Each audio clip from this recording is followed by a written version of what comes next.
So, on the docket today, we were going to talk about CPI. The March CPI numbers came in from the Bureau of Labor Statistics yesterday, higher than forecast at 3.5% year over year. This is up from 3.2% year over year inflation reported by the Bureau of Labor Statistics in February, higher than expected for 3 straight months now. Let's pull up this chart, Nick. As we all know, the Fed did 11 rate hikes in 2022 and 23. And the intention was that we would see inflation come down to their target of 2% and they would start to lower rates. And obviously, we're not seeing that. Inflation is remaining hot. Things are getting more and more expensive. I pulled together some of the numbers on year over year price increase. Housing is up 5.7% year over year. Transportation costs are up 10.7% year over year. And the highest, car insurance, is up 22.2% year over year. So the expectation has been that the market will do rate cuts. Larry Summers came out and said, you have to take seriously the possibility that the next rate move will be upwards rather than downwards. I guess, Sachs, let me ask you first for your commentary on how this plays into the election cycle. I know Biden was expecting a rate cut or several rate cuts going into the election, which usually helps the case of the incumbent. Maybe you can comment on where the election cycle might be influenced by this inflation report. Well, I think it's definitely bad news for Biden. I was expecting a Fed put this year, and really the whole market was. The market was expecting 3 rate cuts this year, which would have been really good news for Biden. And I think this latest inflation print was kind of a dagger to the heart of that expectation.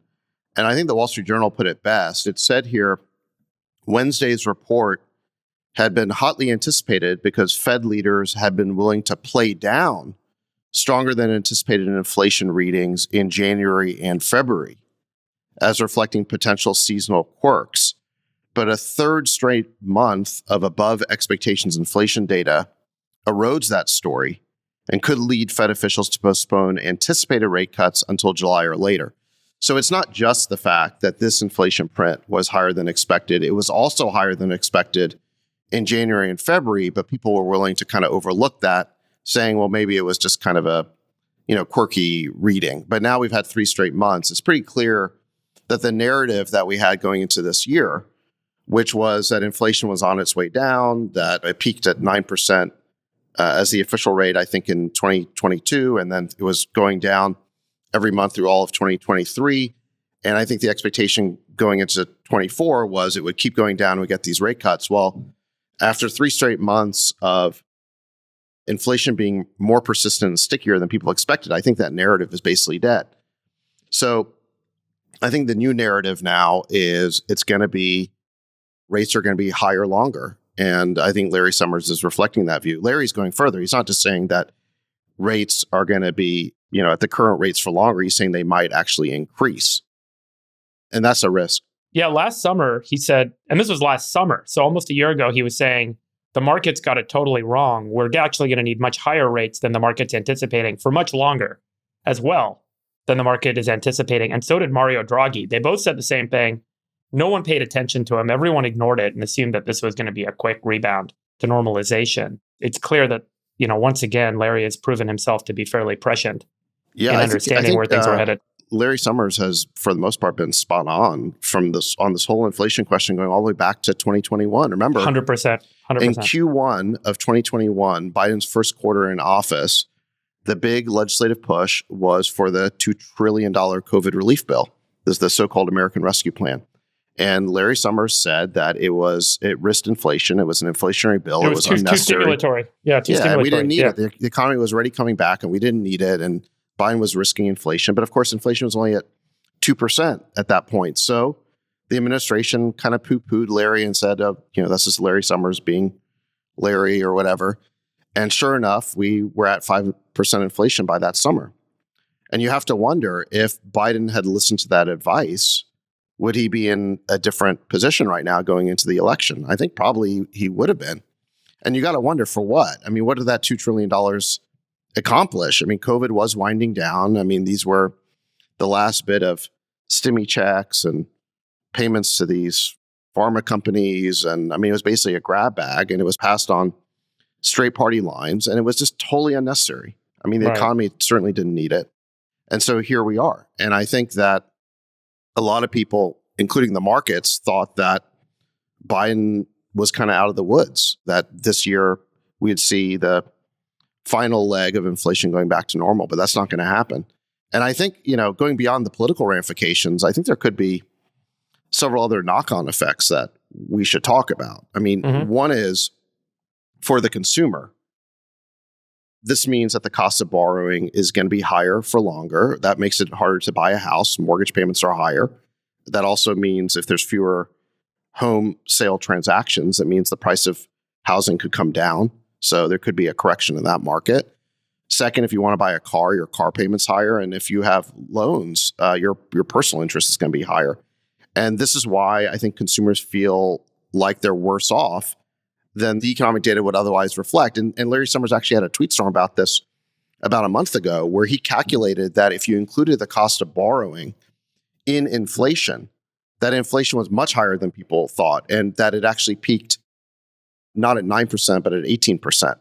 So Larry had an excellent tweet storm on that. And he said that the cost of borrowing, which used to be calculated in inflation, but is not anymore, was the reason why consumer sentiment about the economy was depressed.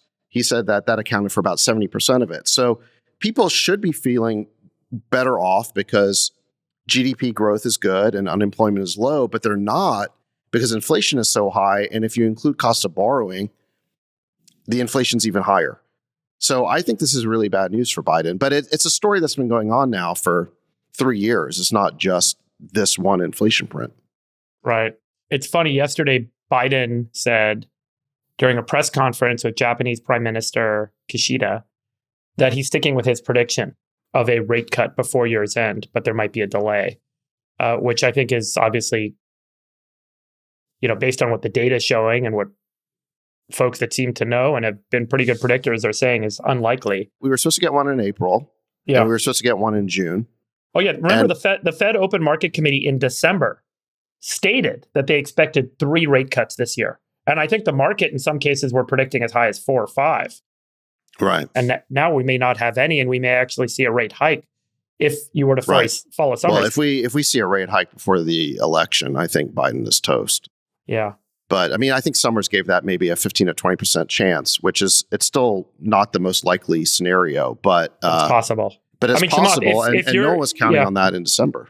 Chamath, if you're a Fed governor, and obviously the Federal Reserve Board of Governors sets the rates, they meet and they make these decisions. How influenced are they politically? How influenced are they by this election cycle? And, historically, this is meant to be a fairly independent board, but there's been a lot of consternation over the last few years that this board acts like almost a political apparatus, particularly in election years. You mean when they're not plagiarizing? Well, tell us what you're talking about. It turns out that, before I answer your question, that was a joke. Nick, you can please show the tweet, but there was an article that came out that said one of the Fed governors has apparently massively plagiarized most of the work that got her to the position of being Fed governor.